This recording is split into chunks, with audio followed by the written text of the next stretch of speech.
Assalamualaikum warahmatullahi wabarakatuh. Salam sejahtera buat kita semua.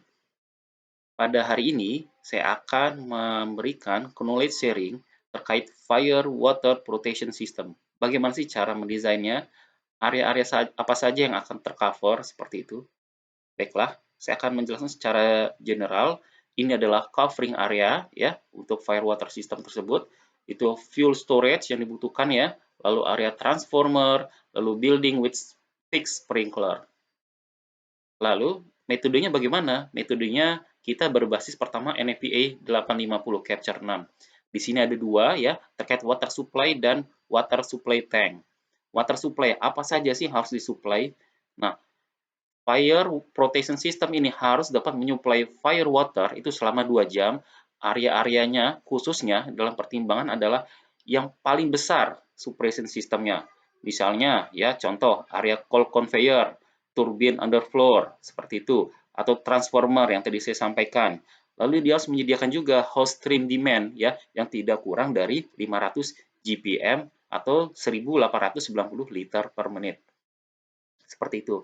Dan ya, dalam mendesain water supply tank, pertama, dia harus menyediakan dulu nih 2 jam, ya kan? Dalam 2 jam itu, dia harus mendesain dapat mengisi ke dalam tangki tersebut 2 jam fire waternya yang diberikan batasan adalah 8 jam period seperti itu. Artinya apa? Dia harus menyediakan 4 jam fire water protection.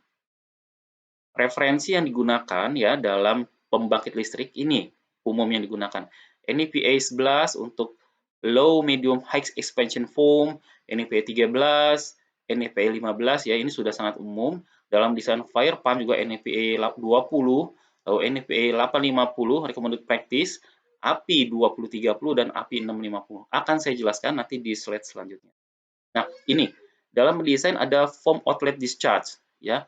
Bagaimana ini sistem foaming? Sistem foaming itu berdasarkan ada beberapa parameter ya.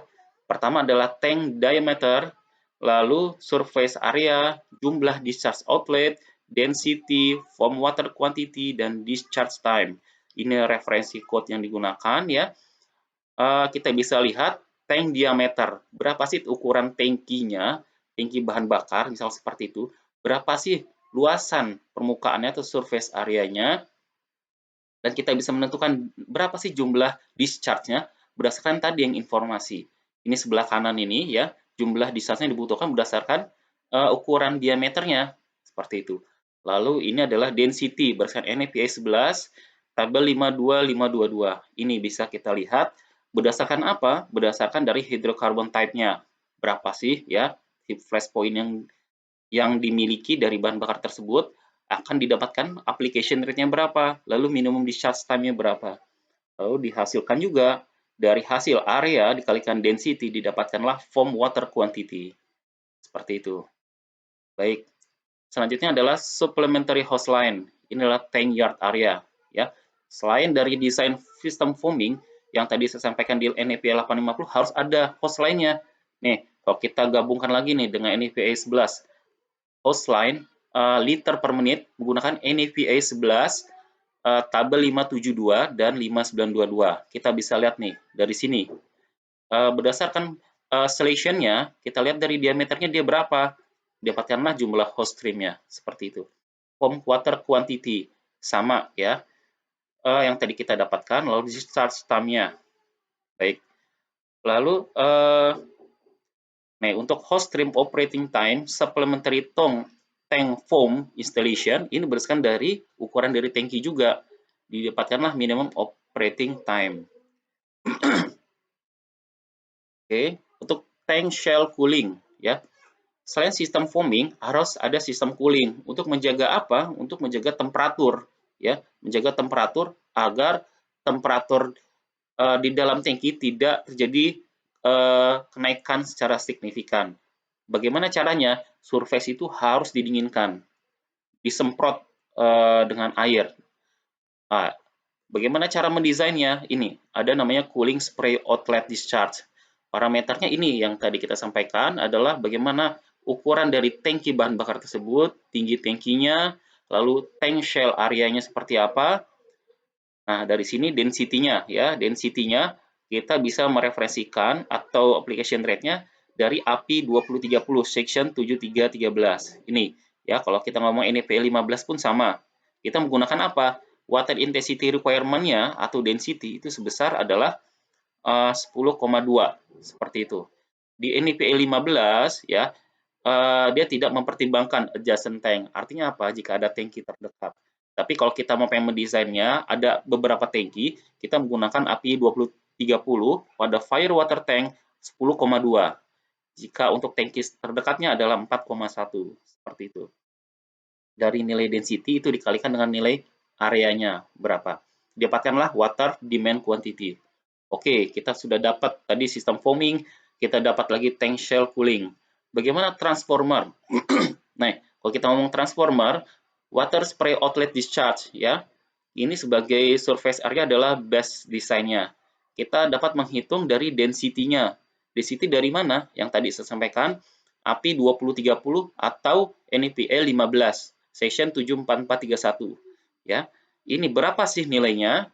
Untuk water spray system transformer ya, ini kita bisa dapatkan dari standar tersebut adalah sebesar tidak lebih dari 10,2 liter per menit per meter persegi ya untuk proyeksi area rectangular prisma berbentuk prisma seperti itu. Lalu kita dapatkan dari density ya, lalu kita kalikan dengan areanya, dapatkan water demand seperti itu. Baik, bagaimana dengan water sprinkler? Ya, water sprinkler. Apa saja sih yang tercover water sprinkler? Ya, salah satunya nih yang saya ambil paling mudah adalah workshop, warehouse, lab, office. Ya, kita hitung dulu berapa sih meter persegi yang dibutuhkan ya. Dari density-nya juga nih, kita bisa lihat dari NEPA 13. Nih, dari tabulasi dari density dengan area sprinkler operated. Lalu untuk NEPA 850, section 792, 793, dan 794. Ini ada parameternya, bisa dihitung ya. Lalu dari dapat density tersebut, dikalikanlah dengan area. Seperti itu.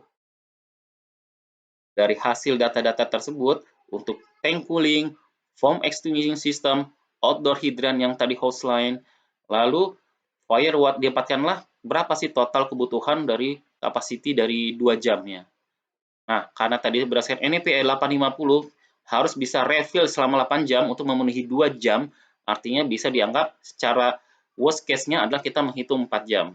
Dapatkanlah berapa sih kebutuhan fire water rotation system tersebut. Dari situ kita bisa mendesain juga berapa sih ukuran dari tangki yang dibutuhkan. Dari sini, misalnya dengan tank diameter ya, misalnya 12 meter, tingginya adalah 113. Seperti itu ya ukurannya. Dari tingginya adalah 3,6 dengan jumlah cores adalah 2, dapatkanlah kapasitas ya. Kapasitasnya misalnya 400 meter kubik. Kurang lebih seperti itu. Ini adalah basis dari desainnya, bisa dilihat ya. Demikian yang dapat saya sampaikan, sedikit knowledge sharing, semoga bisa dapat memberikan pencerahan kepada rekan-rekan semua. Jika ada pertanyaan, silakan. Jangan lupa subscribe, like, and comment. Terima kasih. Wassalamualaikum warahmatullahi wabarakatuh.